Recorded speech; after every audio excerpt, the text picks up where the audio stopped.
नमस्कार बच्चों, कैसे हैं आप लोग। सब बढ़िया ही होंगे। तो एक बार फिर मैं आपके लिए लेकर आया हूँ ऑब्जेक्टिव यानी कि बहुविकल्पीय प्रश्नों की दूसरी सीरीज। पिछली वीडियो में आपने देखा था कि कर लिए थे। अब इसके आगे की सीरीज़ हम देखते हैं। आपको पता ही है कि बहुविकल्पीय प्रश्न हमारी परीक्षा के लिए कितने महत्वपूर्ण हैं। ठीक है, आप जानते हैं कि 20 नंबर के बहुविकल्पीय प्रश्न आ रहे हैं, तो ज़्यादा से ज़्यादा प्रैक्टिस हम बहुविकल्पीय प्रश्नों की करें। तो मैं आपके लिए लेके आया हूँ कुछ बहुविकल्पीय प्रश्न जो कि परीक्षा की दृष्टि से महत्वपूर्ण हैं। जैसे कि ये प्रश्न है कि फ्यूज तार किसका बना होता है। क्या है प्रश्न कि फ्यूज तार किसका बना होता है। आपका आंसर रहेगा बेटा कि निम्न गलनांक वाली मिश्र धातु का।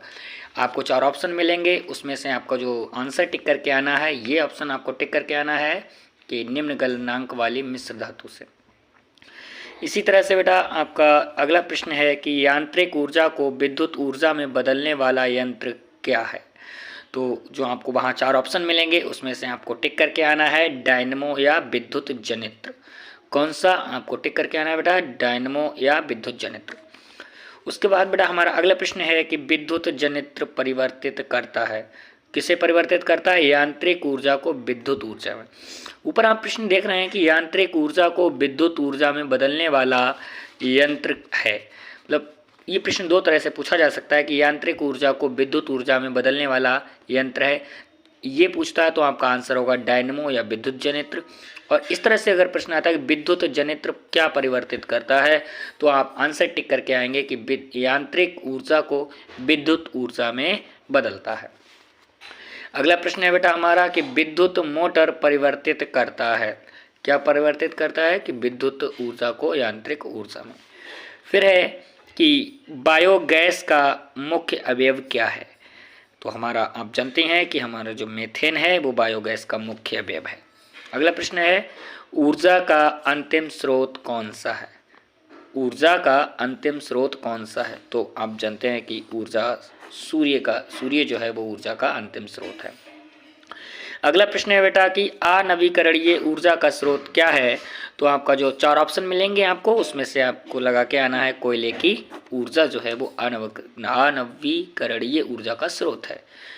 बेटा अगला प्रश्न है हमारा ओजोन परत का घटते जाना किसके कारण होता है। मतलब जो हमारी ओजोन परत है वो पतली होती जा रही है, उसमें छेद होल होता जा रहा है, वो किसकी वजह से है। तो हमारा 4 ऑप्शन आपको दिए होंगे, तो उसमें से आपको टिक करके आना है क्लोरोफ्लोरोकार्बन यौगिकों के कारण। अगला प्रश्न है बेटा कि खाद्य श्रृंखला की आधारभूत इकाई क्या है। तो खाद्य श्रृंखला की जो आधारभूत इकाई है बेटा वो है उत्पादक। जो कि ग्रीन पौधे होते हैं, हरे पौधे होते हैं जो कि इसका उत्पादक करते हैं। फिर कृत्रिम पारितंत्र का उदाहरण क्या है। तो बेटा जो किसान होता है वो खेत में फसल लगाता है, फसल को बोता है, यही बेटा जो कृत्रिम पारितंत्र है इसका ये उदाहरण होता है। फिर अगला प्रश्न है बेटा कि मनुष्य कैसा प्राणी है। प्रश्न है मनुष्य कैसा प्राणी है। तो आपको पता है मनुष्य सब तरह का प्राणी सब कुछ खा लेता है, तो इसमें हमारा जो ऑप्शन रहेगा वो रहेगा सर्वहारी। कैसा प्राणी है बेटा, सर्वहारी है। अगला प्रश्न है बेटा हमारा कि विश्व ओजोन दिवस कब मनाया जाता है। जब कि विश्व ओजोन दिवस कब मनाया जाता है। हमारा 4 ऑप्शन आपको दिए रहेंगे, आपको अच्छे से देख कर ये जो डेट है वो टिक करके आना है कि 16 सितंबर को बेटा ओजोन दिवस के रूप में मनाया जाता है। अगला है बेटा प्रश्न की ग्रीन हाउस प्रभाव उत्पन्न करती हैं। मतलब कौन कौन सी गैसें हैं जो ग्रीन हाउस प्रभाव को उत्पन्न करती हैं। तो बेटा हमारी N2O हो जाएगी, CO2 हो जाएगी, हमारी हो जाएगी CFC जिसे हम क्लोरोफ्लोरो, यानी कि ये सभी गैसें जो हैं ग्रीन हाउस प्रभाव उत्पन्न करती हैं। फिर अगला प्रश्न है बेटा पराबैंगनी किरणों से हमारी सुरक्षा कौन करता है। तो आप जानते हैं सूर्य से आने वाली पराबैंगनी किरणों से हमें कौन बचाता है, ओजोन परत इसमें हमारी हेल्प करती है, सुरक्षा करती है। फिर है कि GAP का पूरा नाम क्या है। तो आप जानते हैं कि ये प्रश्न आ सकता है। तो GAP का जो पूरा नाम है वो है गंगा एक्शन प्लान। क्या है बेटा, गंगा एक्शन प्लान। फिर है गंगा सफाई योजना कब आरंभ हुई। तो आपको पता है गंगा सफाई योजना 1985 में शुरू हुई थी। फिर प्रश्न है हमारा, संगमरमर का रासायनिक नाम क्या है? तो आप जानते हैं संगमरमर जो है उसका रासायनिक नाम होता है CaCO3। ये ऑप्शन आपको टिक करके आना। फिर चिप्स तो आप लोग खाते ही होंगे, तो चिप्स के पैकेट में कौन सी गैस भरी होती है? आपको पता होना चाहिए कि चिप्स के पैकेट में कौन सी गैस भरी होती है। तो जो हमारा ऑप्शन रहेगा बेटा वो नाइट्रोजन है। आपको 4 ऑप्शन दिए होंगे तो उसमें से आपको नाइट्रोजन वाला ऑप्शन टिक करके आना है। फिर है वह अभिक्रिया जिसमें आयनों के विनिमय से नए यौगिक बनते हैं, तो वो बेटा अभिक्रिया कहलाती है आयनिक वियोजन अभिक्रिया। फिर ब्लीचिंग पाउडर का अणुसूत्र क्या है? तो आपको जो बेटा टिक करके आना है वो आना है CaOCl2 जो है वो ब्लीचिंग पाउडर का सूत्र है। फिर अब बेकिंग सोडा या खाने का सोडा का जो रासायनिक सूत्र है वो आपको लिखना होगा, प्रश्न में पूछा है, तो वो आपको NaHCO3 वाला ऑप्शन आपको टिक करके आना। प्रश्न है कि शुद्ध सोना होता है, तो 4 ऑप्शन आपको दिए होंगे, उसमें से कोई कुछ दिया होगा, तो आपको जो ऑप्शन टिक करके आना है जहाँ पे 24 कैरेट दिया हो वो ऑप्शन हमारा सही हो जाएगा। फिर है मुद्रा धातु कौन सी है, मतलब किस धातु से मुद्रा बनाई जाती है? तो वो हमारा ऑप्शन रहेगा बेटा Ag से मुद्रा बनाई जाती है। फिर है विद्युत का सबसे अच्छा चालक कौन सा है? तो इसमें बेटा जो विद्युत का सबसे अच्छा चालक है वो चांदी होता है, और ये हमारा ऑप्शन सही हो जाएगा।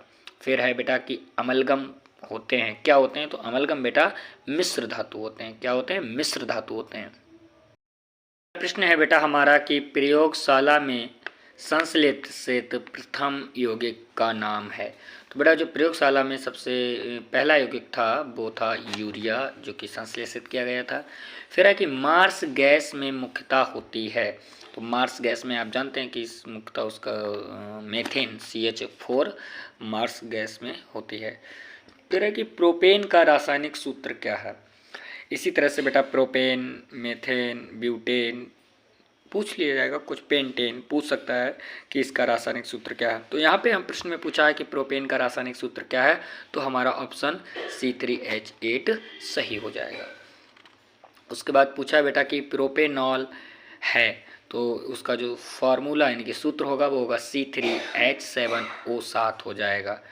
इसी तरह से अभी ये एल्केनों की संरचना, तो जैसे कि यहाँ पे ऊपर सवाल पूछा था कि प्रोपेन का सूत्र क्या है, मेथेन का क्या है, ब्यूटेन का क्या है, इस तरह से प्रश्न आएगा, तो आपको ये सामान्य सूत्र को याद रखना है।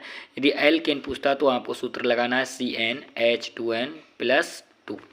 जैसे यहाँ पे पूछ ले कि प्रोपेन ही जैसे ऊपर वाला मान लो, तो हमें पता है कि प्रोपेन में जो कार्बन है उनकी संख्या 3 होती है, तो C3 करेंगे, H यहाँ पे 2 है प्लस N, यानी कि N यहाँ पे कार्बन नंबर है, यहाँ पे 3 से मल्टीप्लाई करेंगे प्लस हम 2 कर देंगे, तो हमारा जो सूत्र बन जाएगा बेटा वो बनेगा C3H, 3 दूनी 6 होते हैं और प्लस 2 यानी कि 8।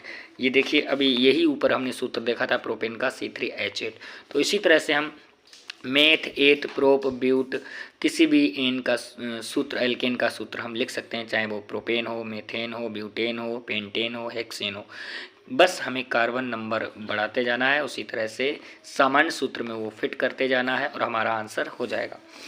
अगला है बेटा एल्कीन का सामान्य सूत्र।